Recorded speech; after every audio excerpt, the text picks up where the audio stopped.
திருவாக்கும் செய்கர்மும் கைகூட்டும் செஞ்சல் பெருவாக்கும் வீடும் பெருக்கும் உருவாக்கும் ஆதலால் வானோர் ஆணைமுகத்தானே காதலால் கூப்புவது தம்பை மகா கணபதி நமஹ அநேக கோடி பிரார்த்தனா புஷ்பாஞ்சலி சமர்ப்பயாமி. இந்த ஆனந்தீஸ்வர அம்பிகா சமேத ஆனந்தீஸ்வர சுவாமி ரொம்ப பழமையான கோயில், 1000 வருஷத்துக்கு மேல பழமையான கோயில். வ.உ.சி. சிதம்பரநாதன் கப்பல் போட்டி தமிழன் இங்கெல்லாம் வந்து இந்த அரச மரத்தில் எப்போதும் ஜெபம் பண்ணி இங்கே பேசிட்டு இருப்பாங்க. கந்தப்பிள்ளை தெருவில் கப்பல் ஓட்டு தமிழர் இருந்தது. எல்லாரும் ரொம்ப ரொம்ப ரொம்ப பழமையான கோவில்.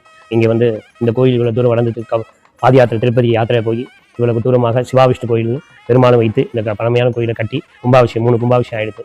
ரொம்ப பிரம்மாண்டமானது. அடுத்தபடியாக இந்த கோவிலில் நம்ம என்ன நினைக்கிறோமோ அது சீக்கிரமாக நடக்கக்கூடியது இந்த ஆனந்தீஸ்வர அம்பிகா ஆனந்தீஸ்வர சாமி அந்த சன்னதியில். அதே போல் நிறையா கல்யாணங்கள் நிறையா விசேஷங்கள்லாம் இங்கே நடக்குது. அடுத்தபடியாக மகா சிவராத்திரி, இந்த சிவராத்திரிக்கு 4 கால அபிஷேகங்கள்.